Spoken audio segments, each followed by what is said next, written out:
Welcome to Season 2, Episode 1 of Richmond Entrepreneur, brought to you by Lighthouse Labs. Lighthouse Labs is a startup accelerator right here in Richmond, Virginia. If you haven't heard of them, they're actually a top 25 nationally ranked startup accelerator that invests in early stage companies and startups equity free. Today, I am so excited because we have a friend of mine, Steve Perkins, on the show. Steve is the CEO and founder of Greenhouse Coaching, and they help with culture with companies. They help with entrepreneurs creating their vision. They help with executives that are stuck in their career. They help all kinds of things. But I was excited specifically to talk to him about early stage entrepreneurs and how they can craft their vision and become more effective entrepreneurs, especially in that first year or first 2 years, which is pivotal. So tune in and hope you enjoy the episode. Well, I am very pumped up. I'm pumped up, as the kids say, to have my friend Steve Perkins join us on the show. Steve, how you doing? Good. How are you? I am good, man. I am excited. This might be the most excited I've been for an episode. As just it should. Because one reason. Obviously. Yeah. We're both looking at it. But no, in all seriousness, man, pumped up to have you. Yeah. And I'm so excited to kind of talk through. So the goal is to kind of talk through your journey, right? Mm-hmm. Because you're from nowhere near here. Nope. So talk through, your story, growing up, and then college afterwards, and then we'll dig into kind of the meat of it being like the first year or two of the business and the struggles and all that. But why don't you tell, everyone listening kind of a little bit about yourself and the upbringing? Yeah. Well, I grew up in Michigan, Southwest Michigan, kind of near Grand Rapids. And it's one of those things where you say, like, I'll say Grand Rapids because that's the biggest city near there. It's still not that big. You don't actually say where you're really from, but then you meet someone from there and they're like, no, but where are you really from? Yeah. And grew up there, went to University of Michigan, met my wife Ashley there. So I was and I lived in some different places around Michigan, but always there.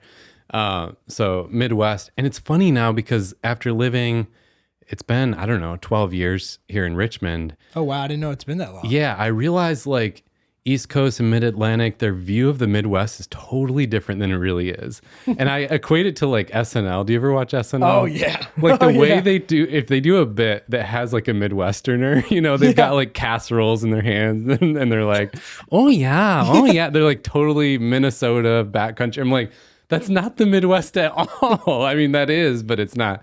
So that's kind of, but not fully. Yeah. So I don't know. It's like, we're always wondering, when did we lose our accent? Because we didn't know we had an accent growing up in the Midwest. Sure. Until we were like 5 years in Richmond. And then it was like our family suddenly had accents. Got it. So anyway. Yeah. Yeah. So side note, have you seen like those, I don't know if it's You Betcha, but it's the guys who do like they do like a YouTube funny series where it's like a bigger guy and a skinnier guy and like, oh, you betcha. Yeah. I know. You want to go camping? Yeah, that's it. But equally, it was like, it took a while to get used to the Richmond accent because it's not truly Southern. It's like these long O's, like, like everyone extends the O, like there's 8 O's in the word. I'm like, dude, there's one O. Oh. But yeah, now you'll notice. So anyway, we're grew up in Michigan, family of 4. I have one sister who's a few years older. And I don't know, kind of like the typical suburban type of upbringing. There's not a lot to say, but great family and cool experiences. I was always just like busy with I don't know, I did like skating and snowboarding and hockey and soccer and basketball. There's just like always had to be a thing going on. I played drums, had some garage bands, hit it big on the local radio station. Yeah, I Googled you. Oh no. So do you know my first band's name? I can't remember, but I saw like the drummer, Steve Perkins drummer. The first band was the Scams. That's we were so badass. Everyone was scared of us. Why? Because of like what you wore, like what you stood for? No, not at all. It's just I don't know. I don't even know where the name came from. It was just like some neighbor kids, and we had this band, the Scams. And then we got a song on the radio station.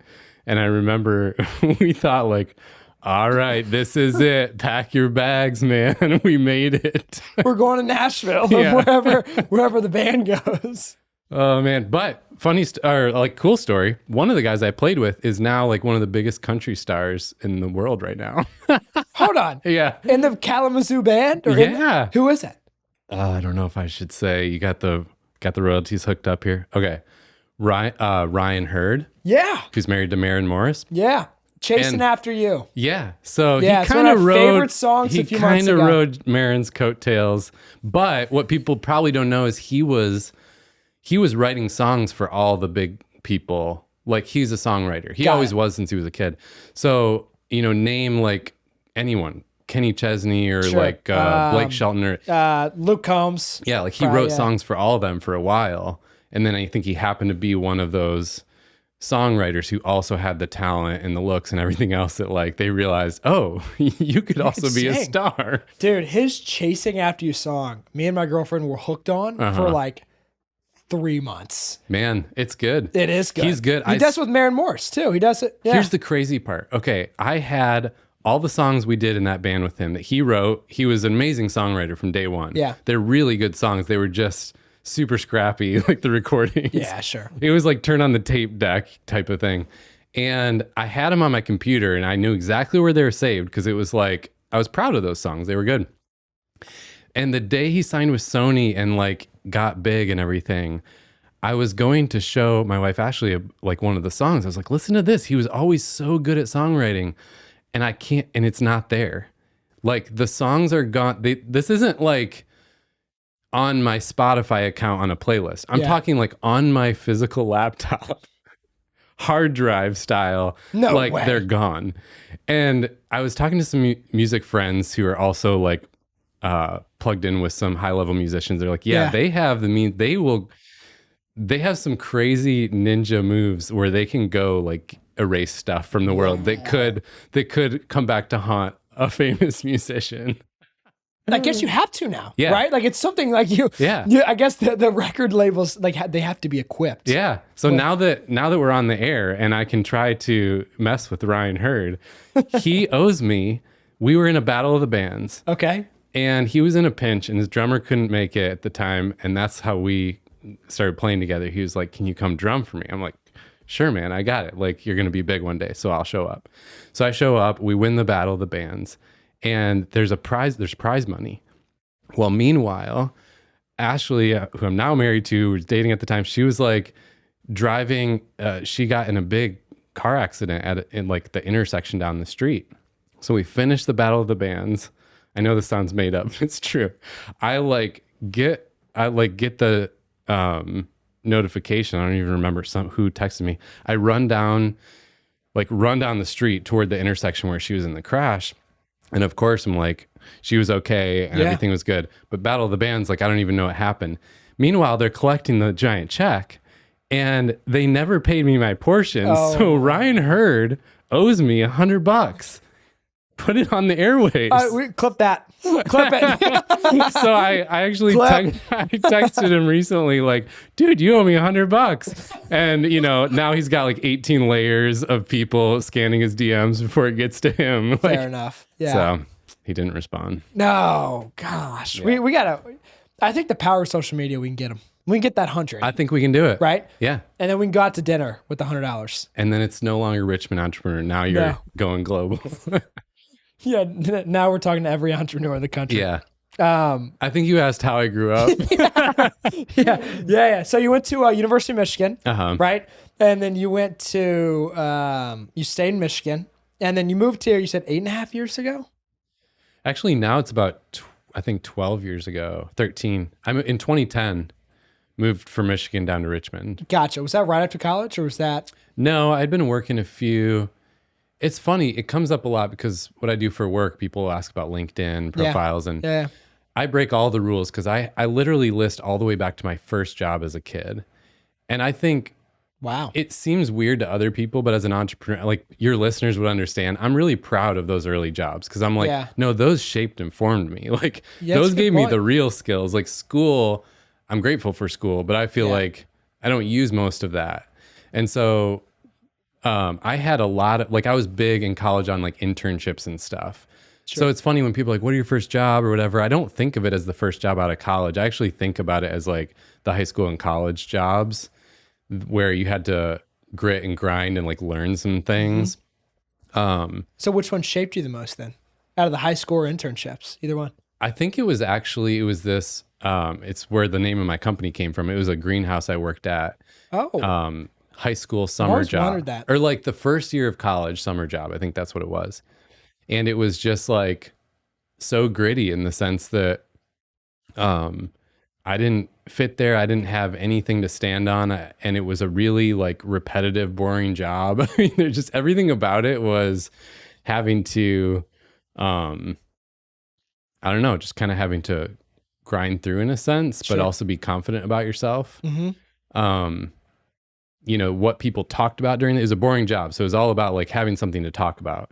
And everyone just talked about like a few certain sports that I wasn't really tuned into at all. I played sports my whole life, but I didn't really watch sports. Sure. So I actually started watching ESPN because of that job. Because I was like, I need something to contribute to the conversation. I'm clearly like, you know, the butt of every joke and the odd man out. And so I was like religiously started watching ESPN so I could have something to say. Some comments like in the conversation. Yeah. Yeah, I know. The Anaheim Ducks suck this year. Yeah. But, and then, so anyway, to answer your question, it was like college. I had a couple different internships that I felt like were my first real jobs. But then out of college, I had an engineering job that was a really toxic environment. I mean, we could talk for hours about like the crazy stuff that went down at this company because it was Michigan right around like 2008. So it was a high-tech startup that was like poaching people and equipment from the auto industry, like closing factories. They could buy $1 million piece of machinery for actual pennies. Like it was this crazy perfect storm where this high-tech startup was able to do whatever they want and get away with anything. And the government also would let them do whatever because they were like creating jobs. They were the only company creating jobs. So I was in this place with this like mad scientist as the CEO, and he would throw chairs across the room in meetings. He would degrade you in front of everyone. Oh, wow. He would tell you like, Christian, go do this. And then you'd go do it. And he'd be like, I didn't tell you to do that. It was just like this total, I don't know. It was a very toxic experience. The company had 100% turnover. I was part of that and left to come do anything but that had like a decent company culture. And that's how we landed in Richmond. Like I had heard that Capital One had a good culture and I had interviewed with them back in college reluctantly as an engineer. It's like, you never want to be seen talking to a finance company when you're an engineer. And so like, it was, it was a bit of like a knock on the ego. So what type of engineering when you say engineer? Mechanical. Okay. Yeah. Gotcha. So how long were you at the toxic work environment? Just like a year and a half. Felt like 20, but yeah. But I also feel like, especially in your current role, it's so nice to see like what not to do. Yeah. Right. On the flip side. Like, no, well, that's exactly it. That was for me the start of the whole, everything I do now in this company I started was like, I saw a million examples of what not to do at that company. And it made me realize my passion for company culture and leadership and like career direction. Yeah. It's so needed too. Yeah. So you moved to Richmond on a whim? Like, did your wife no connections to Richmond? We didn't even know it was on the map. In fact, we both love live music, and we were like, we're going to be right next to Nashville. We can go to shows like every weekend. Richmond's what, 10 hours from Nashville? Literally, I have no idea. Like 9 hours. Yeah, we had no idea. It was that bad. You know, sometimes I hate stories like this because you can't feel how bad it was when I'm saying this, but like it was so bad that and Ashley, that's like the furthest thing from her personality, to get up and move without any plan. Because she's from Michigan too, right? Yeah, but she's also like a planner and she likes predictability and she likes stability. And it's like, we just up and moved and it was kind of her idea. I'm like, that just shows me how bad the situation was. Wow. And we didn't know anything about Richmond. Were you still drumming? Yeah. Let's go. Uh-huh. Let's go. I saw that on LinkedIn, by the way. The drummer. Yeah. You put that? Well, I guess back to this is fun. No one's ever asked me about this. All the other stuff that I do put on my LinkedIn. Mm-hmm. Being a drummer and a musician, and I recorded albums with people and did some stuff like at a young age with music. That was the first time I was actually working the entrepreneurial muscles. It was like, you have to create a brand and a marketing strategy. And awareness. You have to put yourself out there. You have to know, like, you have to understand how people think and what motivates them. You have to like create a product and sell it and all these things. Those are some of my early lessons, actually. Yeah. I don't know that I ever connected that though until you just asked. Well, because you put yourself on the line. Yeah. Right? Like, because you were, at least you put on LinkedIn, like after college, you were still drumming. Yeah. Right? Mm-hmm. And so you tell friends and family, like, hey, I'm in a band. What do they say? That's what a good question. Yeah. I don't know. They're like, oh. Yeah, I guess it's that. And the reason I say that is because I have a couple of friends who are, or like friends of friends who are in bands. And like the way like my friend, like some of my friends react, they're like, he just needs to get a full-time job. You know what I'm saying? That's helpful. Yeah. Yeah. No, I'm with you. There is a bit of a like, they're sad for you reaction. Like, okay. So you're kind of that sad guy at the bar thinking you're good. And it's like, Well, and I just think it's funny because like, obviously being an entrepreneur, like you kind of respect it because it's like, you're doing something that you want to do without caring about like what your aunt might think, right? Or like what your friends might think about you doing that. Okay. Here's a great one for entrepreneurs. It's like, this is so great, by the way. I feel like because of my job, I often have to like keep the entrepreneur side of my mind out of things. Right. And it's actually what I care about the most. Yeah. It's like, okay, when we were selling out, so I was in a jazz group that like, did fairly well. Like we won some awards and stuff. That's and cool. we did a few albums. And the first time I was like, I didn't know this. I'm basically a kid, but I was so eager on the entrepreneurial side. I was like, yeah, let's start selling them and make all this money. Sure. And the person, like the adult in the room helping us, there's this guy who's kind of pretty connected in the world of like big name jazz artists. And he was like, sit down, little Steve. Yeah. Like, no, we're going to give them away for free. And I remember we had this fight because I was like, no, we're not. We're going to charge it and make a lot of money. And he's like, no, you don't understand. And I didn't realize until years later, I think about it sometimes in business. I'm like, what a great lesson. Like the lead generator, right? It was like the early lead generator. He's like, no, it was like an ebook. You give away your albums to build an audience. Yep. So then you can actually sell something. Like put it behind a paywall. You didn't learn this in school. No. At all. I mean, that to me was like so crazy. Yeah. Yeah, that's cool. I mean, I feel like you can draw parallels from so many things in life too, to like, especially where you are now. But that's so fun. I wanted to ask you about the drummer side. Do you still drum? Yeah, not very much, but yeah. That's awesome. All right, so let's shift from drumming to entrepreneurship. I have a feeling we could go the whole time without talking about honestly, entrepreneurship. You know what my fun fact is? What? I tell everyone this. I am the most average guitar player you'll ever meet. The most average. Like I'm not bad. Yeah. But I'm not like really good to That's something to be proud of. To where you would tell your friends like, hey, Christian's really good. No. But I'm good enough. Like I know like pretty much all the chords. So like I'm good enough to play like most of songs. Yeah. Like, so I'm like a very intermediate. It's hard to be average. That's an accomplishment. No, I think that's great. Yeah, I know, because I used to know a few songs on guitar, and I've lost it all. Yeah, it's easy to lose. So, so you moved to Richmond, still drumming, and then you worked at Capital One. You were there for a while. Mm-hmm. And then did you transition directly from Capital One to Greenhouse, or was there kind of like a brief period where you did something else? Yeah, there was kind of an intermediate. So the short version is I was there for a little under 10 years. Oh, wow. Okay. And I was brought in as an engineer because they like problem solvers. And so you're kind of like, I would lead a software development team or just be like a project manager, that kind of stuff. And it's during my time at Capital One, though, that I started to realize like what I'm good at and what I like to do. Gotcha. Which is something I had been searching for my whole life. Like I'd always been asking the question of like, what's my calling? What's my purpose in my career? And I never knew, I never understood.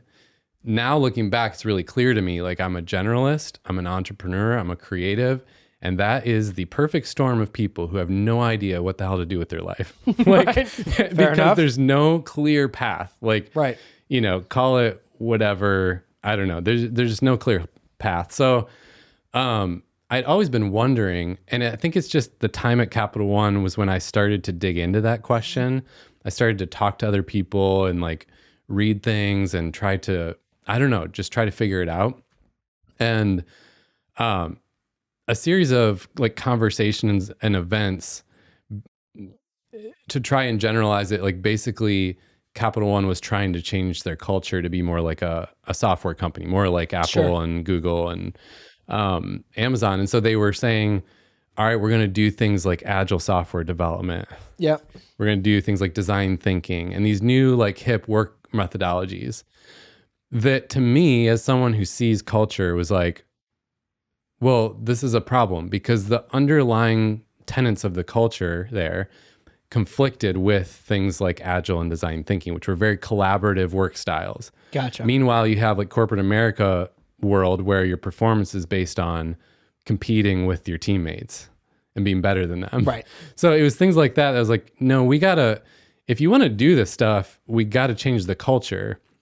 But as any entrepreneur can relate to, I was like, met with a lot of blank stares and people being like, what are you talking about? Get back to your desk and do your work. No, this is the future. Yeah. And so it started to, I think I was starting to hit that frustration point. Yeah. Where like, it was actually, what's the phrase? It was like picking the scat. It was kind of like poking at my biggest insecurity, which was like, I am actually really good at entrepreneurial things, but I'm in an environment that doesn't necessarily value that or reward it. And so I'm feeling like I'm weird, even though, but all the while it's making me like dig into it more and question it. And so, you know, it was like a multi-year journey of trying to figure that out that led me to realize like, oh, I actually have always been an entrepreneur.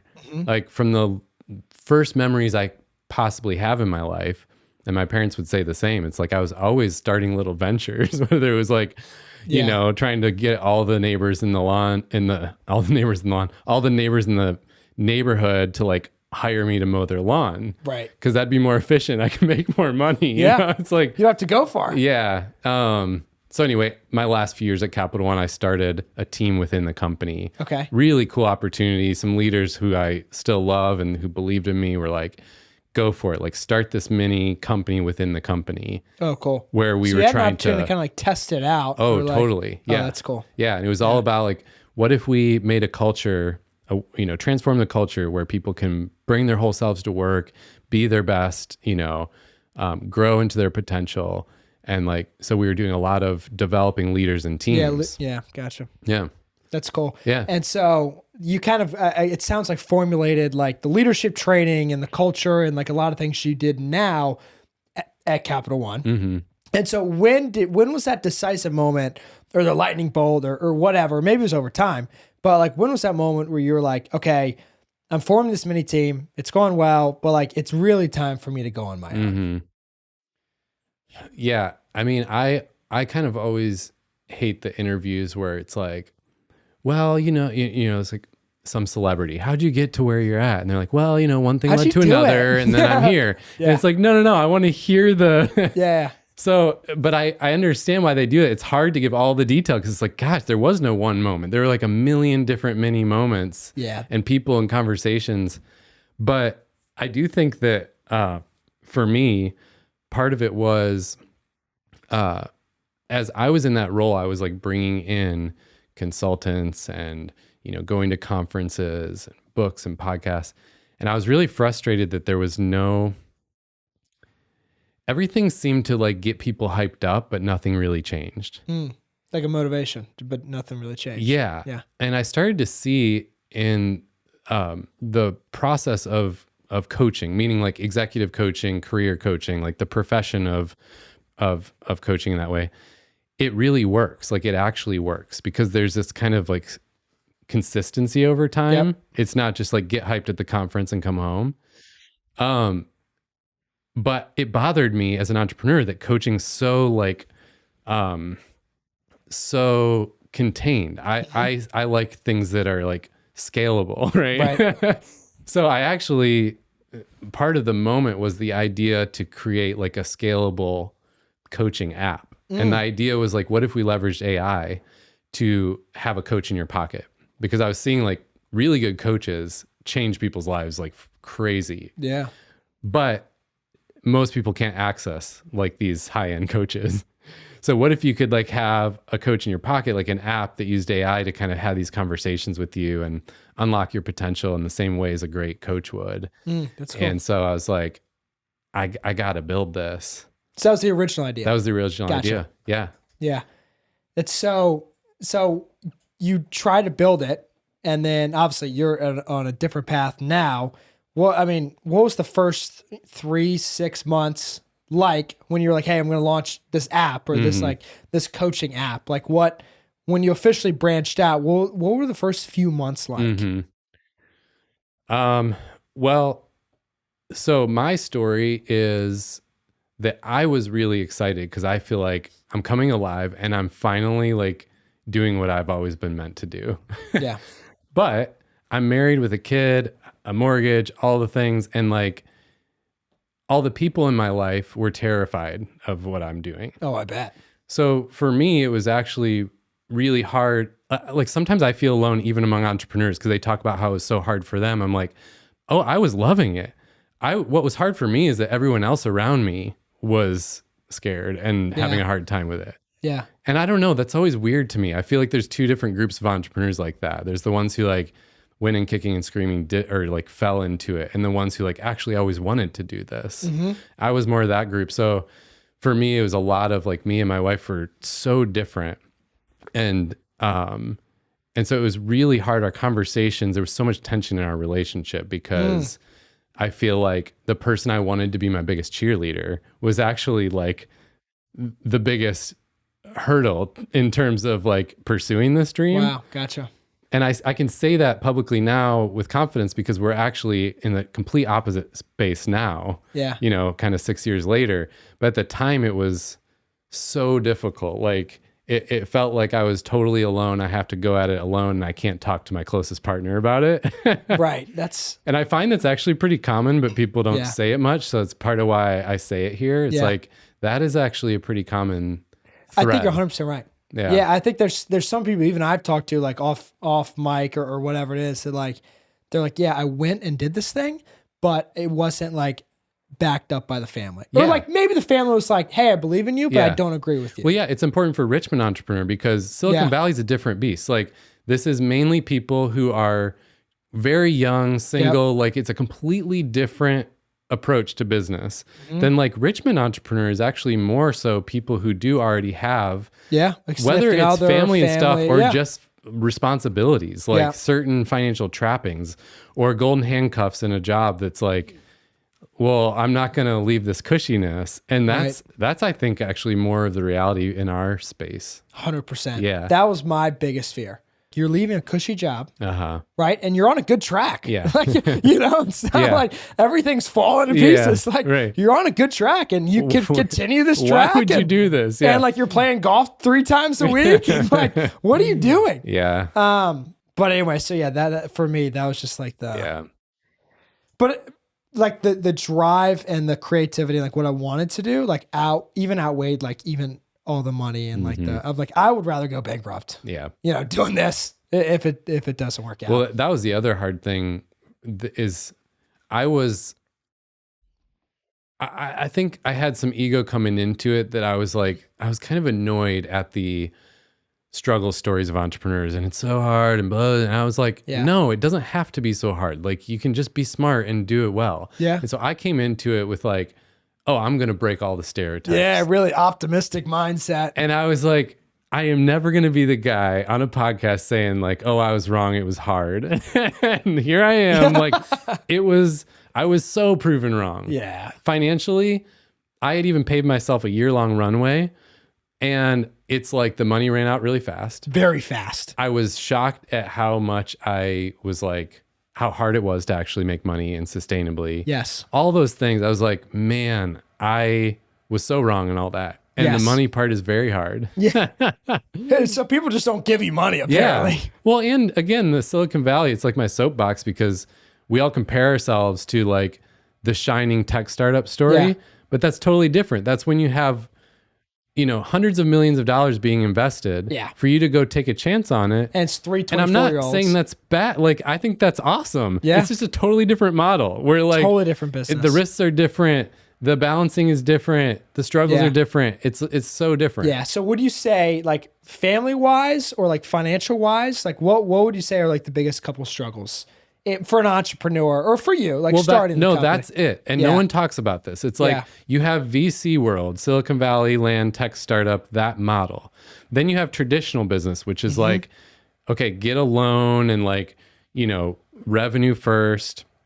And then you have a growing middle ground, which is this hybrid model that nobody is talking about. Nobody's talking about this except like solopreneurs and like mom bloggers and those kind of groups. Right. No one else talking about it. It's this whole middle ground where you actually are trying to be a revenue driven business. So you are trying to make money and be profitable, but you're trying to like build something that's scalable as well. Yes. And that That's a middle good ground point. is so difficult. And I'm like, we got to talk about this. We got to talk about it. That's a great point. It's like a very rapidly growing segment, but we're all comparing ourselves to either Silicon Valley or traditional business, and it's different than both. That's such a great point because there's so many people that are hidden that, like, I feel like I'm in that middle ground, right? Something that could be scalable and like whole 9 yards.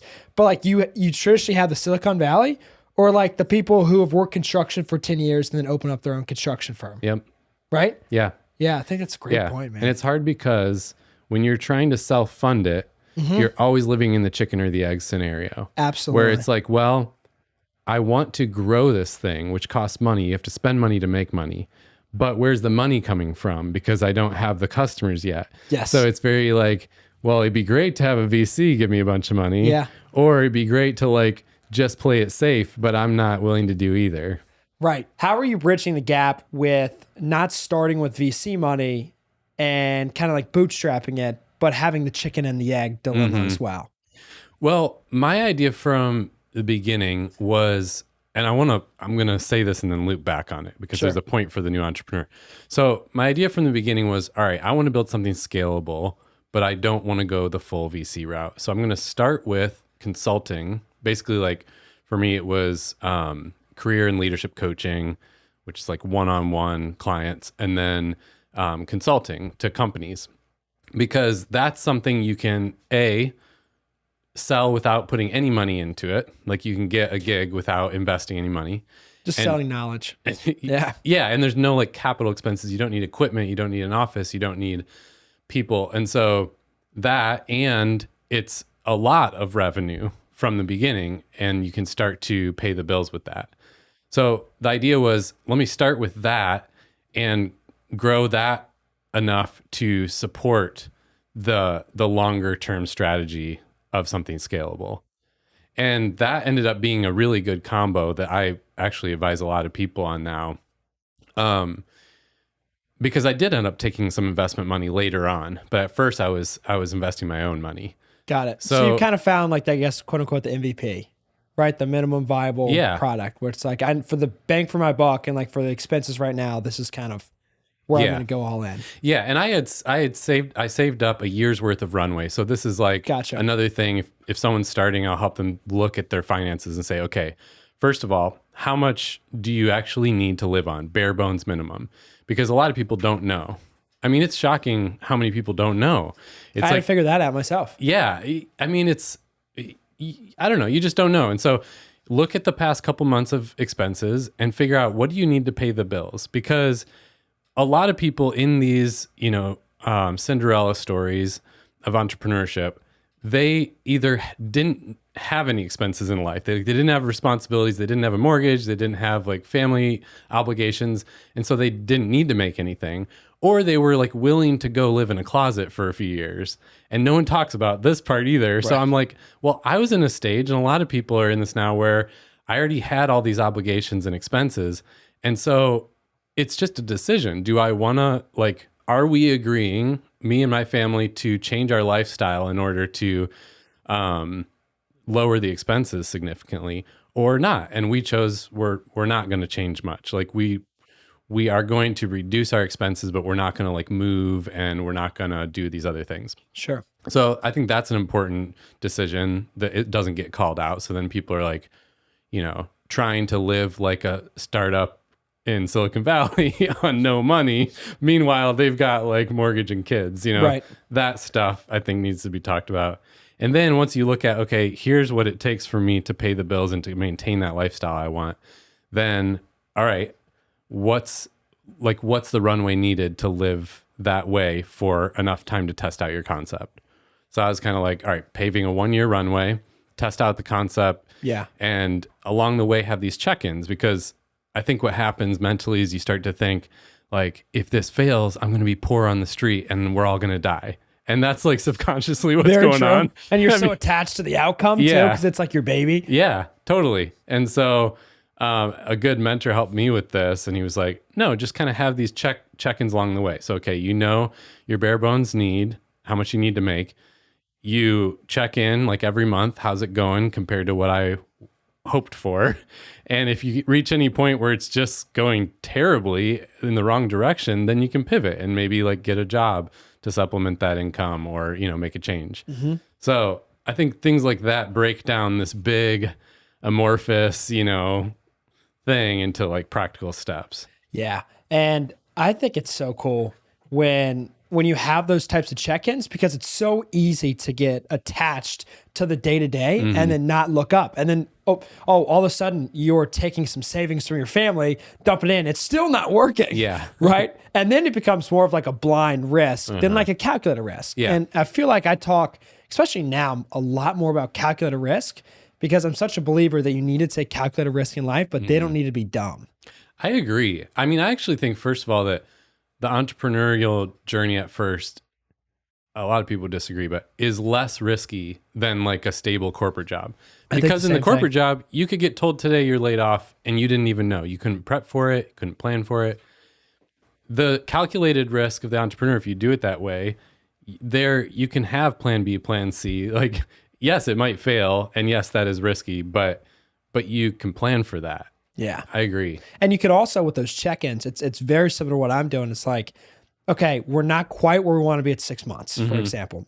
Now we're getting a part-time job, right? Yeah. Or doing some different consulting, or doing some different, gigs to help supplement that income so it lasts longer. Yeah. Right? So if you're saying, oh, well, I want to make it last 24 months and I got to be at this revenue, especially for me, the revenue did not come as fast as I wanted to. Of course. I feel like, for everyone, I'm like 3 months in, like we're good. Like, we're going to be catching our stride 3 months in. Yeah.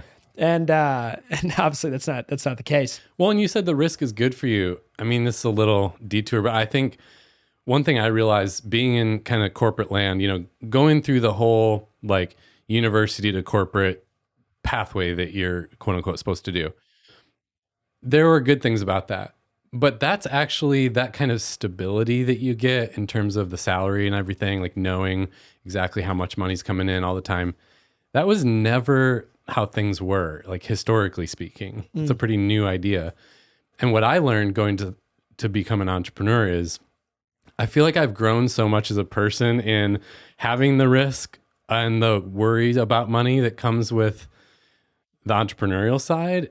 And then like actually having to learn to like sell and to be proactive and think about money. I don't know. I don't know if others experience this, but I was like, I still feel so grateful and so much better as a person having to learn and do that. Right. Versus the corporate world where it's just kind of brought to you on a platter. You never have to think about money. You never have to think about those calculated risks. You never have to like put yourself out there a whole lot. Side note, but it's interesting when you said, like, I think the calculated risk is good for you. Oh, absolutely. I think about that a lot. Yeah, because I think a lot of people, especially take entrepreneurship, like you have to, first of all, I do think you have to commit fully, but they're like, your back has to be against the wall for you to succeed. And I think there's some stories that's like, hey, we're down to our last dollar, right? Like one of my friends was telling me a story a couple months ago that they were down to their last $1,000. Like if nothing happened in the next 30 days, then he was going to, have to There's zero either money. sell the company or, let it dissolve and then get a job.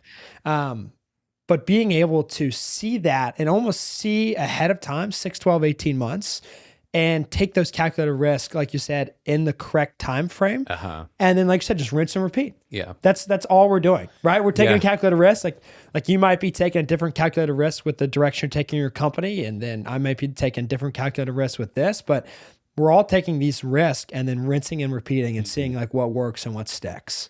One of the calculated risks I took in that kind of strategy of self-funding a runway, doing consulting and coaching in order to pay the bills and like pave the way for something scalable is setting aside a little bit of money along the way for like social media advertising was the route I took, but it could be any kind of growth strategy.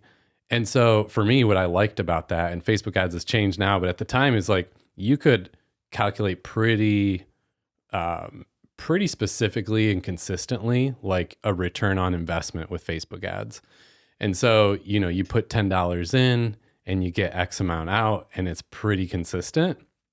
And so I started to do that and grow that investment to where, now we've got a pretty big business on the scalable side that just started with those like small amounts. That's pretty cool. So you were like, even while you were bootstrapping it, you're like, and I'm sure at first maybe it was $50, right? Oh, yeah. Or $100. Very small. Yeah. Yeah. So we're gonna put $100 toward Facebook ads, or maybe podcasting. Yeah. Put $100 in this podcast episode, or different things to where it's more of your, I guess, quote unquote, risky growth strategy. Yeah. Because then once you can prove out some concepts, you're saying MVP. So like you've got your minimum viable product and you're testing, and then you kind of prove a concept, right? So in the VC world, this would be the first step, like prove a concept before anyone invests in you. Well, I was kind of doing that same thing on a smaller scale. So I'm proving a concept on my own with those $50 and $100 investments. Then you prove something out, and I got some angel investment money, again, really small compared to most tech startup world. It was 12 million for those listening. And that allowed it to grow a lot more. And, we might do subsequent rounds of that in the future. But I guess my point with this is testing and learning. I think most entrepreneurs naturally have that vibe. Yeah. But for anyone who doesn't or who's wondering about it, I think the best thing I ever did was the mindset of testing and learning. Because anyone I look at, like peers and companies we compete with, who we surpassed or grew faster than, I'm like, literally the only thing I can point to is that we were always learning. We were always testing something and immediately trying to learn from it and then pivot and adjust. And so you think about it, like if I tested, I was typically like on a weekly cadence trying to test and learn something. Well, then I've tested and pivoted 52 times in a year when maybe that peer or competitor only really looked at things once and made any changes. Speed. So I'm 52 times, stronger at that point.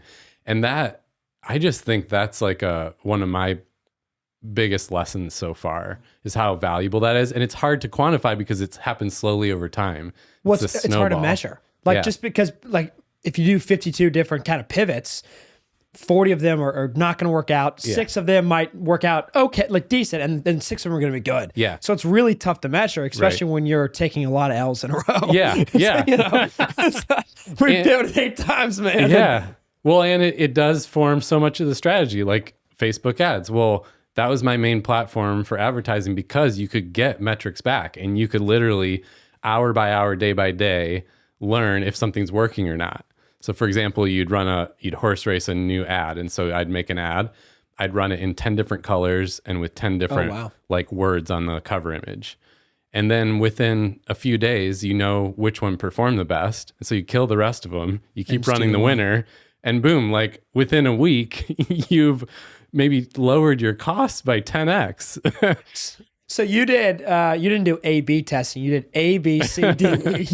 Yeah, because they allowed for that. Whereas like other platforms, you can't test and learn or you can't get metrics back. So it's like, all right, then that one's out of the question for now. So essentially one of the most important things, Steve, I guess you've learned is speed and just pivoting. It's like just constantly trying new things. I mean, I'm an engineer by trade. So like that's just how I think. That's how we were trained. That's, I think, the mindset I always had.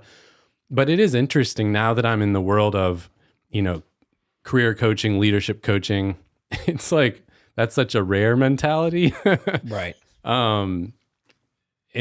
Just because of people's background in that field. And so, yeah, I guess it caused me to realize, I wouldn't call it unique, but that is like a standout quality that helps. Whereas I look at people who don't have that testing and learning mentality. And usually the way you see it is people want to like go in a cave and create something for a long time until they think it's perfect. And then come out to the world and be like, here's the thing. Yeah. And you see it all the time. And this need to like do a big reveal, a big launch, and then it's like you're placing all your eggs in that basket of it being perfect. And if it doesn't work out, well, then you're going to spend the next 12 months figuring if you want to make it perfect. Yeah. I guess, I mean, I always think about like Apple versus Amazon. Apple like does this big product release. Of course, they are great at making it perfect, but it's like, boom, this is the release. Better be perfect on this try. Whereas Amazon, they test, I think it's maybe up to millions of times a day now. It's the number of tests they're constantly running and just improving. It's like, it's kind of like AI. It's just exponential improvement. I'm even thinking for me, like just with like the vision and the way I position my company in 6 months, just because I've changed, I've pivoted, and I've just like tried new things with different audiences, different people, and I'm just constantly changing that. It is completely different now than it was 6 months ago when I opened the company, right? Then I had like sort of a similar vision, like what I wanted to do, but like the way I position it and the exact vision I have now is so different in 6 months, which is exciting because in 12 months, I imagine it would also be very different than it is today. Yeah. Right.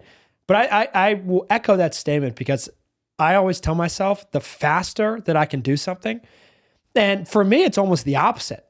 Because my brain is all over the place and I'm so fast and I have so many ideas and I'm not afraid to implement them. Like I'll just throw stuff on a website and talk to people and call people. It's like, for me, it's the opposite. It's like, how long do I stick with it before I change? Yeah. Yeah, your challenge is actually sticking with something long enough to see if it works or not. Exactly, because I'm like, well, actually, I think I have a better idea now. And then it might not be a different idea, but it's like a different iteration of the process. Well, and that brings up, I think, the challenge on the flip side of the coin. And I recognize this. Like one of the problems for me and for you even more than is brand. Like then customers and everyone else is confused. Like, what the hell do you do? Because you're changing all the time. Right. And that throws people so much. Like everyone wants things to be the same all the time. And they're so confused if you change anything. Yeah. It's like, well, that's business. That's startup life. You're changing everything all the time.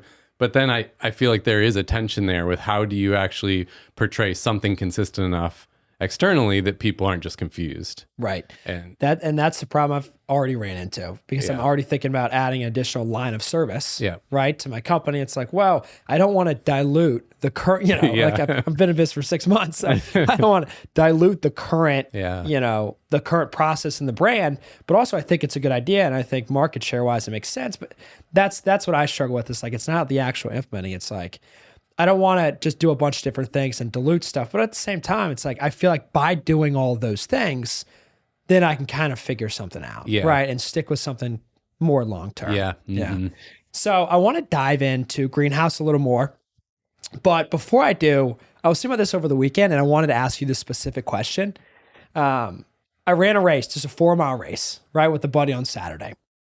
And I had the lowest expectations. I was like, I just want to do it, 10-minute mile, 4 miles, 40 minutes. I had really low expectations and crushed the expectations and it was great. But the problem is with me in business, it's like I have such high expectations and revenue wise and where I want to be that I think it's tough for me to look back and it's tough for me to be like, hey, well, you've already come this far in 6 months. Like it's almost more of a negative thing with the expectations. So I said to my buddy, I was like, I think the key to happiness is having no expectations. You know? Like maybe striving towards something, but that's like very minuscule. Well, I think like most things, our culture lives and breathes marketing, and marketing lives and breathes extremes. So like we always hear extreme messages, and usually the reality or the best things in the middle.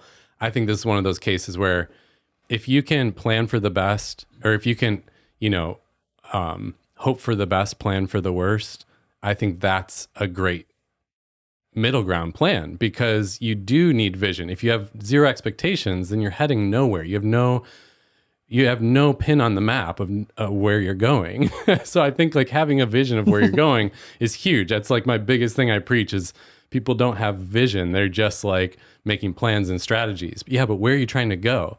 So then how many business owners, where like they got rich, they hit it big, they made, everything happen they hoped to or more, and they're depressed, and maybe even worse things happen. Yeah, absolutely. Because they didn't have any plan of what they were going to do with the money if they got there. They didn't have any plan of what the company would be once they got to that level of success. Or they thought it was going to like solve all their problems. Yeah. They thought like once I sell for $10 million, right, and we can buy a vacation home in cash, nice house, we can join CCV, join a nice country club, like that's going to solve all their problems. And then maybe they do a lot of those things, and they're like, this didn't bring me the expectation of happiness I thought it was going to. Yeah, so maybe in that case, it's like have a vision for what you would do with the money, even beyond those like basic, maybe house, car, or whatever. Like have a vision for what you would do with that money, because the money isn't bad. It's that you don't have a plan for it. And then I think plan for the worst too. Like that's been one of my lessons, because I'm a vision type. So I have the big expectations, and I would overshoot too often. So I mean, my COVID lesson big time was have 6 months of like costs in the bank. Got it. Have that savings, that rainy day savings buffer, because I had so many times where, it was the worst case scenario hitting, or, staring down a bank account that's about to be zero. And it's like, you got to pay people. Yeah. I was not planning for the worst case at all. That's been my COVID lesson big time, that I'm trying to keep those lessons alive now. Once things are good again, you're like, whatever. Do you think that takes some of the pressure off too, of the financial aspect of being an entrepreneur? Like just being able to have like 3 months in the bank or 6 months in the bank? Oh, big time. Yeah. I mean, of course, then it's like, how do you build up that in the beginning is the hard part. But if you can at least do little bits at a time, I'm big on like the percentages of, when money comes in, like have a percentage you allocate to different things. Cool. So even if it's just 1% going into that savings account every month, like that'll build up over a year. Like you've got a decent amount in there. Yeah. I'm talking about like the first early days of startup life. Yeah. That's a good point. I think I'm going to walk right out of here and establish a business savings account. Open it up with like $10 and just like slowly but surely. Yeah. I like that though, because for me, it's like, I think in terms of like whole big numbers. So it's like, well, I'm going to save $1,000 here. Mm-hmm. But it's like, no, you don't have to. You can save $50, mm-hmm. Yeah. Right? Or you can have a good month and save, or a good month for me right now and save a few hundred, right? Yeah. Like that's a really good point. Even for me, it's like, just like, it's better to do something small than not at all. Yeah. Okay. While we're on the finance topic, a book that I thought was great on this that gets super practical is Profit First. Have you heard of this one? I think any entrepreneur should read Profit First, because even if you disagree with the framework, I think there's some good takeaways that are similar to what we're talking about. Who's it by? Do you remember? Oh, what's his name? I can never remember authors either. I know. Like, I'm reading this cool book. Never read alone. Like, right when we leave, it'll hit me. I don't remember. Gotcha. Joe, look it up. Book recommend. Oh yeah, Mike Michalowicz. It's like Mike Wazowski. You're like, oh, Mike. Mike. Gotta love him. Good guy. Yeah, that's good, man. So I want to take back real quick to the expectation, because I feel like I had a breakthrough over the weekend when I was like, as long as I run under 40 minutes for these 4 miles, like I'm happy. And we crushed it, because I run a decent amount, so we crushed the 40 minutes and I was happy. Yeah. It was great. And I've done this experiment. I've done this experiment with golf, big golfer, right? That I'm like, as long as I break 85, it's a good day. I always break 85. I'm 2 handicap. So I always break 85, but it relieves the pressure, and I think I play better. Sometimes when I have that expectation, I go out there, I'm more loose, and I shoot really well. Yeah. So it's like in business, I struggle because obviously you have to make revenue and you have to pay the bills and you have to pay people. So I struggle. Like, I don't want to lower my expectations because at that point, I feel like maybe I won't try as hard, but at the same time, I can't keep having these high, lofty expectations and get crushed because I like, even if I get 3/4 the way there, I still feel like a failure. Yeah. But I'm still making good progress. Like, I had to sit down the other day, 6 months in, like, dude, like, you've done some really cool things in 6 months. Like, you're not quite where you want to be 6 months revenue wise, but you've done some cool things. You're on board like a few clients. Like, you've done some cool things. Oh yeah. And you talk to people who are much further along. Like, I don't know who's been on this podcast, the like longest in business person you've had, but I talk to people who are even on the tail end of like, they've sold their multiple businesses, you know, they've done really well. And that mindset problem is still there because you always have someone to compare to who's, you know, doing better, doing better, or like waking up earlier. That's my thing. It's like, dude, I see people on Instagram, like some people I follow and they get up like 4 a.m. and I'm like, gosh, I should get up at 4:30. Like, what am I doing? Tim Ferriss ruined it for us all. Well, I mean, okay. Do you want to dive into that? Because I have some thoughts. I would love to, actually. Yes. All right. Because I think even, you know, you talked to a lot of entrepreneurs. I have a lot of buddies who are entrepreneurs, and I feel like that's a big problem for a lot of people. Like even the people who are doing well. Like maybe they're 38 and they have a $2 million company, but it's not 5 million like they thought it was going to be. Right. Okay. Well, I still stand by the fact that I think having a vision, like an audacious, exciting, big vision is really good. But its vision is way out there. Vision's like the 20 years down the road thing, not the this month or this quarter. So I still stand by that. But in the here and now, I think one of the things I learned, I don't remember where I learned this, but that really helped me was this idea of focus on what you can control, not on what you can't control. Right. So revenue is a perfect example. Especially profits, but like revenue, you cannot control that. You might think you can, but you can't. What can you control? Well, I mean, for me early on, it's like, I got to just like spread the word. I got to meet people. I got to network. I got to have conversations. So what I can control is like, for example, how many people I might reach out to in a day or a week. Got it. What I can't control is how much money comes in that week. And so flipping the focus, I'm just saying this is one of the things that help relieve that pressure is like, if I focus on the money part, then I don't know. I just have to hope for the best. If I focus on the things I can control, and this led to okay, how about I start building some rhythms? I know you do some of this too. Like, then let me establish a rhythm of reaching out to X many people per week. I can control that. And then we all know that like, if you've got a good strategy in place, money will follow. And I can measure that and see how performance is really doing. But don't measure myself on that money performance. Yeah, not get tied to like a specific timeline that you can't control. Right, which is what I do. It's like, I had a 3, 6, 12-month revenue vision when I started the company. But it's like you said, at the same time, I can influence that, but I can't like force people to, sign up and. Oh, for me, it's even gotten to the point where I started shifting company goals the way we do it now. I never do like tied to dollars revenue. or I can't control that. And so how do you then how do you take tactical steps to reach that goal? I mean, I'm now setting goals that are things that we can control, that we have influence over doing them or not. Right. And that's been really freeing. So that's one thing. But I'm curious how that sounds to you in this, season of business you're at. I agree. And I, especially in the last couple of years, I've been a big proponent of like controlling the things I can control, but it's a lot easier. A lot of things are a lot easier said than done, but it's a lot easier when you have like a number you're trying to get to, or like, you don't want to fail and you get so attached to the outcome. It's so tough to differentiate that. Right. Like, yes, I know, like in the bottom of my head, like in my heart, like I can't control revenue today, right? Like hopefully I can influence it, right, long term, but I can't control in the next 2-3 months, like realistically, what revenue comes in the door. Yeah. But it's still tough not to get attached to that. So let me pivot real quick, because what I struggle with too, because I have a top 5 list of priorities, because I early on, I realized this, the first couple months of business, I would have such long to-do list, and whether I accomplished it or not, the day was a failure. Like I just, I just didn't You'll feel never like, get it all done. Correct. And so I was like, okay, let's take a step back. The first couple months, I was like, let's just do top 5. Yeah. And then, of course, I have a bunch of reminders and other things they got to follow up on and things. I'm like, all right, if I could only do these 5 priorities, like today, let's get these knocked out. Yeah.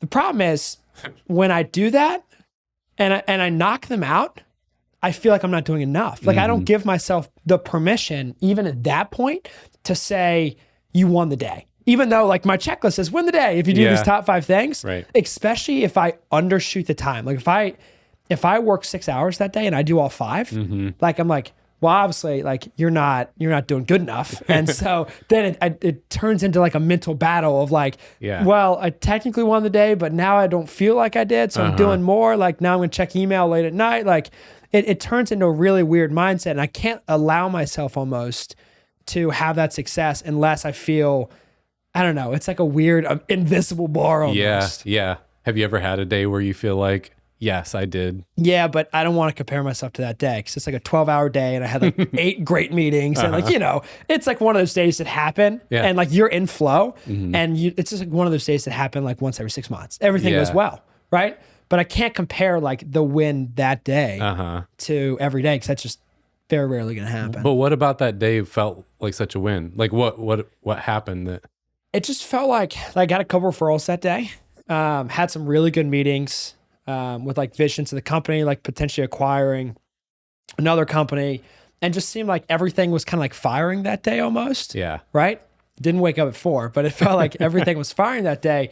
But I can't tie like a 12-hour day to like a win. Because then I'm just getting 9 months from now, I'm like, I hate everyone. And like, I'm going to work at a daycare or something. Yeah, I know. So that's the toughest part for me. It's just like, I don't want to set the expectations too low to where now like I'm working 30 hours a week and not doing what I want to do. But at the same time, like I have to give myself permission at some point to have a good day. Right. Yeah. I've always struggled with that too. I almost always end a day feeling like, oh, there's so much more I need to get done. Do these 3 things more. Yeah. And it's funny you mentioned the top 5 priorities because I've got it down to where, I don't know. I stick with this most of the time, and I definitely coach people to do this, is to just pick one thing per week. Only one thing that is actually going to change everything. Like one thing that's a needle mover in terms of the bigger goals. And so it's usually, it gets you away from just responding to all the urgent stuff, which actually, I feel like I wasted the whole first year of business just responding to urgent stuff. Well, you also don't know it's urgent. Yeah. Right. There's some grace there. That's a good point. You don't know you're like, what's really urgent? Like, what do I need to do? Yeah. But looking back, it's pretty clear. Like, just did a whole bunch of busy stuff. For me, because I had bad corporate habits, I was still trying to shed. It was like, got to respond to emails and go to meetings and like doing all this stuff. I got to have 4 meetings today. Like, and then made no money. Like, whereas now it's like, okay, I have a vision, long-term vision. I've got goals for this year or this quarter that tie to that. And then each week, like, what is one thing that will move the needle on one of those goals? And I actually set it up so like Friday, I'm planning that thing. Monday morning, I have a big chunk of time, no meetings, no interruptions, in the flow, getting that thing done. Because it's usually a thing that takes time to get in the flow. So it's like you need a big chunk of time and then get that done. So then it feels like I still have the struggle you're talking about of like, there's always more to do at the end of the day. But at least the beginning of the week, I've gotten the main thing done that is going to move stuff forward. So even if the rest of the week is kind of like ends up being putting out nothing fires or crapshoot, it was still a productive week in terms of the business moving forward. Yeah. And that's where like, that's the stuff I didn't do the first year at all. So here's the $1 million question. How do you find that thing out? How do you find out the one thing? Like, because what I'm thinking, I'm in my head, I'm trying to think about my company, and I have all these quote unquote to-dos and like top 5 priorities and all these priorities. Like, do you like lump some of them together? Like, is it like, for example, is it maybe a sales focus where you go, my number one thing this week is to reach out to 20 people? Mm-hmm. I mean, the early years, that was most of what it was. Okay. Because that's the hard thing that takes focus and consistency over time. It's not sexy. It's not like exciting. And it's not immediate. And it's not immediate. And so it's the hardest thing to actually do and make time for. So for me, that was what it was most of the time. Gotcha. Or like what you mentioned a second ago with referrals. Mm-hmm. It's like there are actionable things I can do to get referrals. I mean, when I was in the lowest point of the recession, the COVID kind of pandemic, that's what I went back to my roots with, like, year one. Okay, where do I focus this time and energy? It's like the action steps that get referrals, because that's the fastest path to new business. And sure enough, like, of course it takes a while of doing that, but then like new business started coming back in, and it was that consistent pattern of doing the unsexy, difficult tasks that takes a system like this. You can't rely on your emotions, because your emotions are all over the place. Yeah, that's such a good point. I'm just thinking to myself right now, there are actual items to do that. Or maybe it's like introductions, or like maybe one week, like, because I'm big on content and marketing, like that type of stuff. So maybe my big thing is like record 3 weeks of content. Yeah. Right? Which takes, between making 5 videos and 3 articles, it takes a little bit of time, even with Chat GPT. So how do you right now figure out like what's most important? Yeah. Because I feel like that's something I struggle with, and a lot of entrepreneurs, like, there's so many things pulling at you. I know. I feel that too. So I don't want to like make this sound oversimplified. Right. But I do think it's actually really easy when you do the front end hard work of the vision and goals. Got it. And I find that even really a lot of successful leaders don't do that work. Kind of like we were talking about before, a lot of the icons, the people we really look up to in business, they do this stuff religiously. Right. It's like you got to spend the time to craft a vision of where you're headed. Otherwise, the winds shift, and you just always feel like, especially newer in business, all the marketing things you're supposed to do, it's like, oh, I got to do this. Oh, and now I got to do this. Oh, and Chat GPT. Now you spend 2 weeks like on Chat GPT. You have no idea if it has any bearing on what you're actually trying to accomplish. You're just doing the thing that Gary Vee told you to do or whatever. It's like, so having a vision, especially I think about like, oh man, the only thing that kept me going and kept this business alive through the pandemic, because we were really affected by it, was having a vision. I was like, I know where we're going. I had a bunch of people telling me, shut down the scalable, like the membership thing. Don't do it. All your money comes from corporate stuff. Just focus on that. And I was like, but the vision is like the membership builds towards my vision. The corporate stuff doesn't. I don't want to have a corporate consulting firm. That's not my vision. So like it kept me like focused on the tasks that build toward it, and it kept us alive through that pandemic. It's like you got to have the long term, but it's hard work to establish that long-term vision, and people just are so busy with the urgent stuff. They never take the time to establish like, where are we headed? So then any given week when I'm planning, it's like, it's so easy, because I'm like, we've got the vision and goals. And so you're literally just picking something out of that and putting it on your to-do list. It's like, that's actually the easy part for me. I'm not saying it's easy though, because it takes the hard work of the front end. But a lot of times people don't do that part. Yeah, you got me fired up. So how do you clarify that vision? I know I'm getting a free coaching call here, but how do you clarify like that? Because like for me, what I did is I did a 5-year vision, and it was tied to revenue, to be honest. Like it was tied to revenue and the number of clients I wanted, and then like the brand that quote unquote like I wanted to be portrayed as. Yeah. But that was it. Yeah. And like I imagine it's a little bit more deeper than that, because it took me like 25 minutes on a Thursday. Oh yeah. Well, there's different ways of doing it. There's some books that have frameworks that I think a lot of them are pretty good.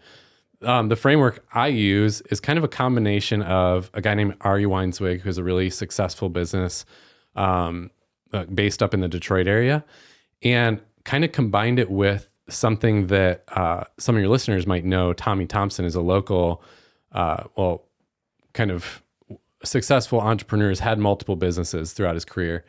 And it's kind of a combination where it's not just like about the numbers or the dollars. vision includes that, but it's a lot more comprehensive.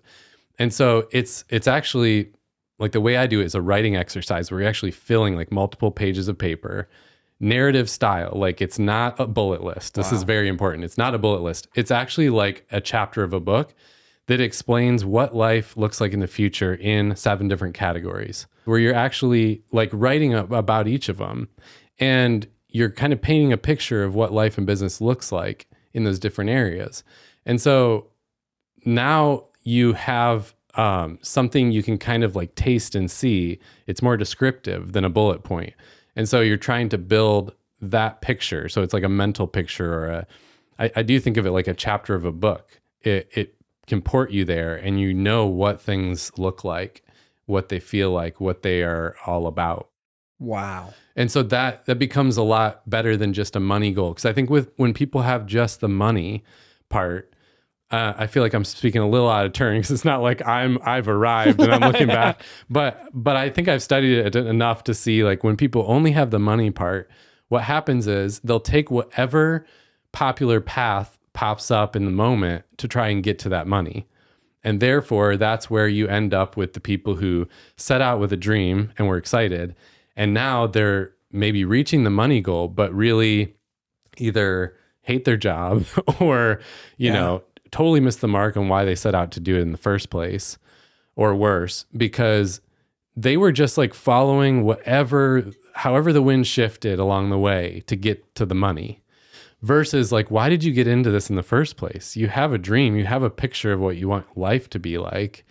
And so this guy, Ari, he turned down many, many offers to buy the company, IPOs, because he had a vision for like what he wanted this business to create in his life. And those options in the moment, even though they're super attractive, I'm sure, were going to take him away from that vision. And so I look at someone like him, and he's really pretty happy with his life now. And a lot of, peers who maybe were just chasing that dollar figure are not, because he had a filter to make the decisions through along the way. Yeah. So yeah, I'm like, okay, I'm not there like he is, but I'm trying to follow that path. And I've already seen many times how it's been good to have like something guiding those decisions versus just, okay, what's going to make the most money right now? That's so interesting that it's story form, not bullets, because I'm a bullet guy. Yeah. It's why it's valuable, right? Yeah. Because it forces you to kind of go deep, like just a step deep, well, multiple steps deeper, but go much deeper into, like, I'm even thinking for myself, like what do you tie it to year-wise? Do you recommend like a 3-year, 5-year, 10-year, 20-year? Yeah, I mean, it kind of depends on the personality. Yeah. I like to go with 10 3 years. months. Yeah. I like to go with 10-year, but I'm comfortable with like further out visioning. Some people really struggle with that.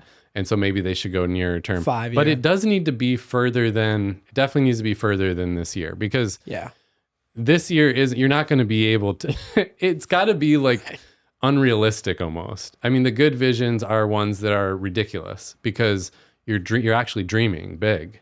If you're not dreaming, then what's the point? Like, right. Yeah. It should, I imagine it should be something that you read and get you like fired up. In the exactly. morning. Yeah. Get you out of bed and like, okay, this is what we're kind of, cause you're right. I think Tony Robbins said that everyone overestimates what they do in a year and underestimates what they do in 5. Yeah. Which I think I just overestimate everything. I guess that's a good way to look at it.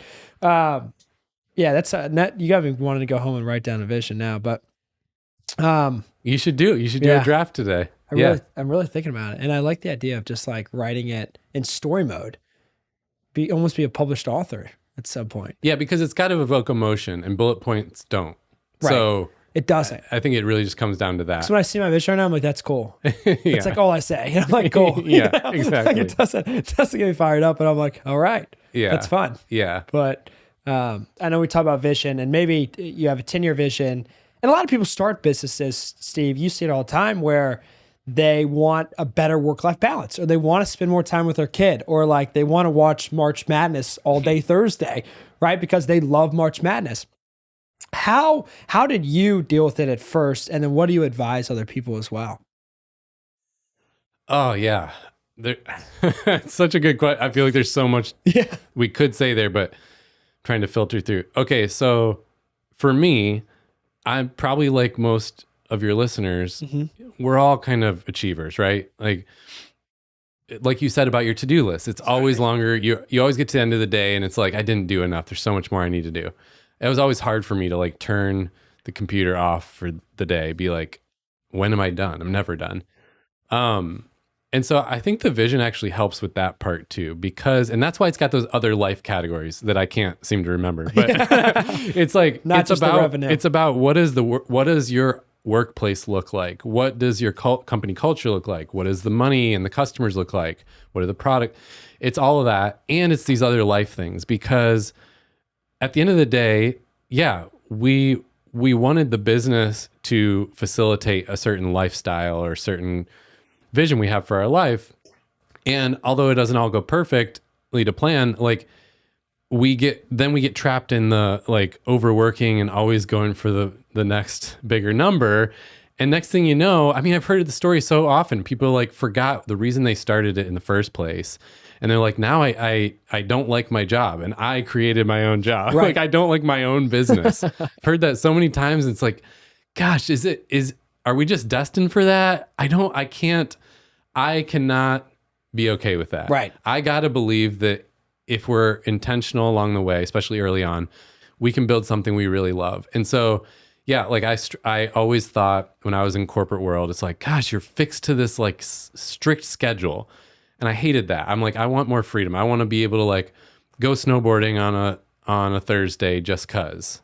Or for me, one thing I actually thought about a lot was when it's really nice weather out, I want to just like get outside and do something outside. Yeah. And that didn't feel possible. I mean, it was, but it didn't feel possible. Agree. Yeah, I know what you're saying. So here I am, I guess I'm like 6 years in. And so I realized the other day, I think I may have been telling you this. It's like, wait, I'm still doing that like grind and I'm not going outside when it's a nice day. And I think part of it was like pre-pandemic, I was doing it more, and then it was just like survival mode. Yeah. But I was like, gosh, I want to get back to some of those things in my vision that were like in the life category, because it's not just like one day I'll be able to do that. I could do it now. And this year I've started building some of that stuff back in. So I look at my vision, I'm like, hey, I want to enjoy nice days. I want to go snowboarding. I want to travel more. I want to do these different things, and just like building that into the schedule. Yeah. It's been nice because I find it's actually helping me get less addicted to the to-do list. Even though I thought it'd maybe make that anxiety worse. A little worse. And you feel like bad, you feel quote unquote bad for taking that Thursday off, right? Oh, yeah. To snowboard, because I feel like I've just heard so many stories of lifestyle businesses, right? People who start a business because obviously it's gonna be a grind the first couple of years, but it's still a grind 10 years later. And they started it because they wanted to spend more time with family, or they wanted to dedicate more time to playing guitar, or like they had these hobbies they loved, or travel, or like whatever. But they're not doing it because they're so head down. Yeah. And like you said, the person you're talking to, that they hate their job. Yeah. And they created it. Yeah. They created the job. So how do you... And I feel weird saying it, because I always thought lifestyle business, that term to me was icky. It was like, I was like the Silicon Valley type. I'm like, no. Entrepreneurship is about like crushing it and going as big as you can. Selling. Lifestyle business, that's so lame. Like that's such a sellout. And anyway, it's just interesting because now I have a totally different relationship with that. Yeah. And it's tough because like what I was going to ask is like, how do you allow yourself to do it? Right? To take that Thursday and not feel bad about it. I guess kind of what you're saying, like goes back to the vision and really doing the pre-work, having the vision, be like, no, like I started this business. Yes, there's a financial component, but like I also want to have some spontaneity to it. Yeah. Right. And I also want to snowboard 4 times a year. And that means take these, times off. And that's so easy not to do. And then I feel like that's how you get burnt out. It's like you're just constantly working and you're not doing what you wanted to do. Yeah. I mean, we could talk for hours about the benefits of doing the hard work of crafting a vision. I just believe in it. I think it's foundational, but it's not the most practical, immediate return thing to talk about. So, but anyone who's been in it a while, like if they've done the hard work of the vision, they get it. They see the value. Like another example. Well, I could, if I'm just chasing dollars, I would kill all the scalable stuff. I would just be a consulting firm because like that's where the biggest money is in terms of, transactionally. But for me, I look at like even a really successful consulting firm and they have it's like this month to month roller coaster, like the ups and downs of huge contracts falling through and then like a big win and then a big loss. Sure. And I don't want, like for my life, I'm not speaking for anyone else, for my vision, I don't want that. Like I don't want that roller coaster ride. Cause then for me, that would make it hard to like go pursue other ventures, which is part of what's in my vision. Like for me, money is not just to go on vacations. It's like, I want to start other ideas and other ventures. I can't do that if there's ups and downs, right? Same here. So I'm like, I am saying no to a lot of things that on paper don't make any sense to someone just looking at the dollars. They're like, why wouldn't you pursue that? Well, because even in my best case scenario, I'm going to lose. Like, that's not what you want. That's not what I want. And yet, I mean, in a lot of scenarios, people would just chase those dollars and then 10 years from now be like, I hate my own business. Yeah. Well, it's just like, why don't we stop and kind of take stock early on of what we got in this for? Right. No, it's a great point. Because even for me, it's like the reason I did it was complete the flexibility. Like this is not the only company I ever want to have, right? Or ever want to start. And just allowing myself like the 10-year vision, like, well, hopefully we have 2 to 3 companies that we're still involved in. Like I don't think right now like selling it, but I want to have like that flexibility to work on multiple things. Like I love building a business. I love podcasting. I love, a bunch of different things. And so it's really having that vision. I think that's what I'm doing tonight. Maybe tomorrow. Maybe I'll wait till tomorrow. But you got me fired up for this vision stuff. Well, cool. Well, this has been such a great information and just advice, I think, to young entrepreneurs, aspiring entrepreneurs. Well, thanks for doing this because I think you and I were saying off the mic, we're excited about this conversation because it's a lot of the stuff that we wanted to hear. And yeah, just being real about the struggles and in the nitty gritty of it, but also what are some of the steps that are worth taking. Yeah. Well, speaking of another kind of organization that's doing a great job, Lighthouse Labs is coming at you live with a question right now. And we're going to wrap up the episode with this question. And I want to hear, actually after the question, I want to hear what's going on in Greenhouse and just like a little bit like updates and like, what do you have going on? But the question here is, what are 3 tips? You give more than 3 tips, but summarize like 3 tips you would give someone that's at a Capital One or at a construction firm and they're thinking about like taking that next step and starting their own company. What are 3 tips you would give someone day one? Oh, okay.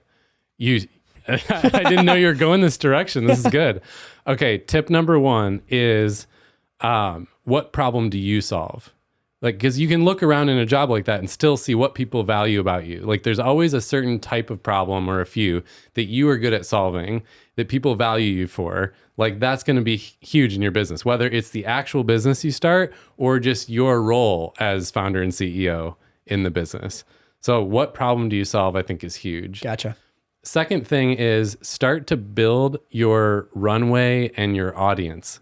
Like, you're doing this podcast. Building your audience takes time, and we compare ourselves to the few people who like hit it big on one viral something. But even a lot of people like Joe Rogan, it's like they were building for a long time before that. So start to build your audience now. Like take that problem you solve and freely solve it for people. There's a million ways you could do that. And in return, like get them on your email list. Start building an email list. Start like building your financial runway. Start building the stuff now that in a few years you're going to be really glad you did. Right. That is my biggest mistake that I didn't do that as much as I wish I would have. Got it. On both the financial and kind of the brand image or yeah. Gotcha. Okay. And then third one, it feels like there's so many that are valuable, but okay. The third one I would pick is to make a plan to break your corporate habits. I mean, the look on your face, I know you know what I'm talking about. It's Yeah. like you have all of these bad habits that might be helping you win in that kind of corporate environment. I keep using the word corporate. It's just, Business broader umbrella of organizations. Yeah. where when you go out on your own are going to be like, they're going to kill you. And so breaking those habits has to be a really intentional thing. And I feel like I'm still working on breaking some of those. But if you can have a plan around that, then you're more likely to do it and do it faster. Yeah. No, that's a good point. Because when I started BitX, obviously when you work at a corporate, you get meetings just thrown on your calendar. Yeah. Right? Marketing meeting or a management meeting or a team meeting. There's so many team meetings in the corporate environment that like you take all that away and you start a company and your calendar's blank. Yeah.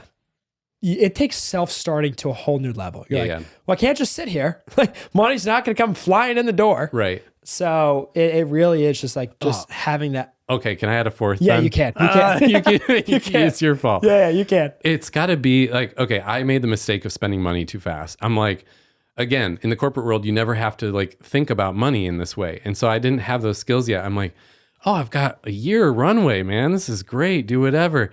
And I just threw away money and threw away time. I would have been way more careful with that. And I think what I mean, but you have to spend money to make money. So I don't mean that I wouldn't have spent money. But for example, like a lot of times, like a new entrepreneur or someone who hasn't even transitioned yet comes to me and they're like talking all about website and stuff. You're going to spend like, unless you're already really good at making websites yourself and can knock it out in a night, even with the Squarespaces and all that, you're going to spend all this money like building a website for what traffic, for what people who are coming to your website. I'm 6 years in and still no one comes to our website. Like you get business through word of mouth. Right. So like I would have spent the time and money going and having more conversations and maybe like buying a meal for that person than building a website. Gotcha. As an example, I think we tend to go after all the things that feel easy to check off the list because we can control it. Yeah. And we're used to that. You got to do the hard stuff that is actually going to pay off. Right. So yeah, I think it was like the money part. Unless you are like a very, I'm thinking like Bear Performance, like where they sell like health supplements. Like unless you like sell something like that where you have to have like a, your whole business is a website essentially. I agree. Cause I don't even want to tell you how much time. I didn't spend a lot of money, but obviously time is money. I spent so much time building my website and I just changed it all the time.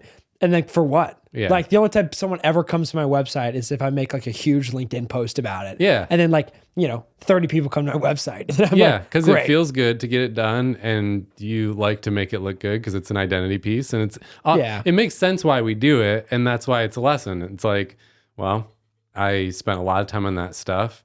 And then money is suddenly gone. It's also not going to produce revenue. Like so, unless you're like one of those like Shopify businesses, like you're just not going to produce, especially in our space. Like no one's going to look at my website and be like, that is a little better than another benefits broker. Like I'm going with Christian. Yeah. No. But that's great, man. So tell us what's going on at Greenhouse. I'm even intrigued. You got some new things going on, I know. Yeah. Well, like we've talked about, we kind of have two sides of the business. Yep. One is we help people who are trying to figure out what's next in their career, whether it's growing, kind of getting to that next level, really understanding their strengths and passions and leveraging those more, getting more focused, having that vision and that weekly rhythm, all that kind of stuff, or people in a career transition, but also work with teams and leaders, helping them level up how they work together, the company culture. So we're always doing that stuff. But one of the new things is we're running an in-person workshop.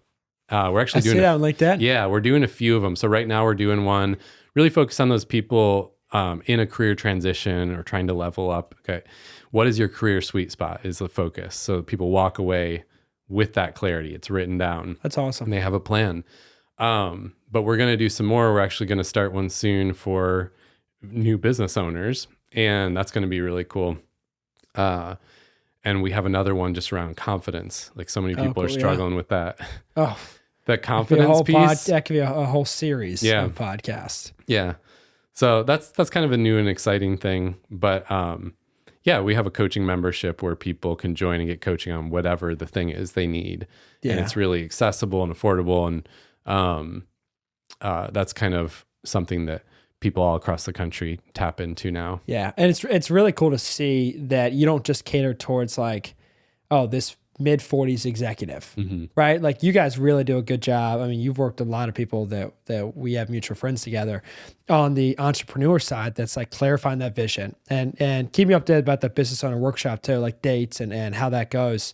And just having someone to talk to. Yeah. Because even the couple of conversations we've had, I walk away and I'm like, wow. Like it's almost like reframing the mind a little bit. Exactly. Right? That's the beauty of coaching. It's often not like, oh, this piece of advice I never knew. Right. It's usually not. It's stuff you already know, but it puts you on the hook to get the hard stuff done. Like, okay, you're excited to go do that vision, but are you? I don't know. But it's like, if you've got a coaching call with someone on the books, you're going to show up and you have to get it done.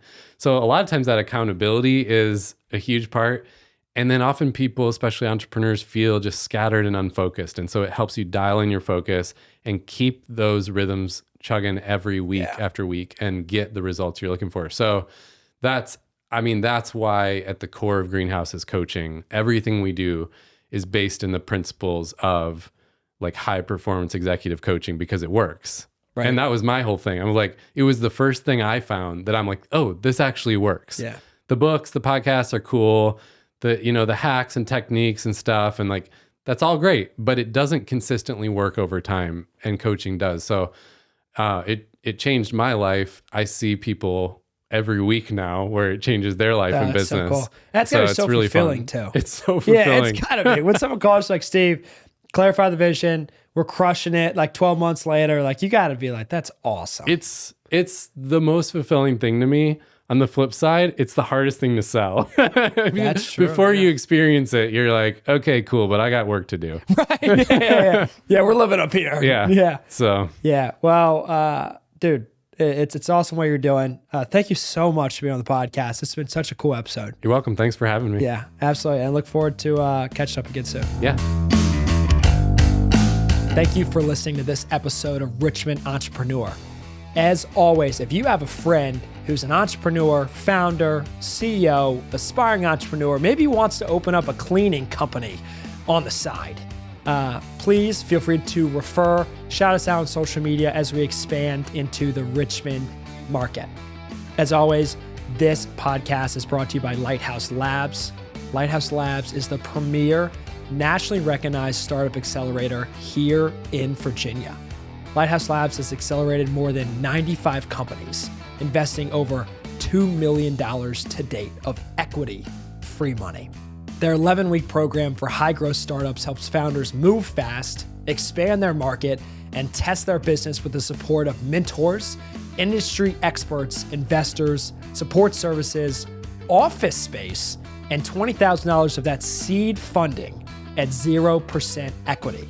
I've met some of their mentors, and let me tell you, some good people over there.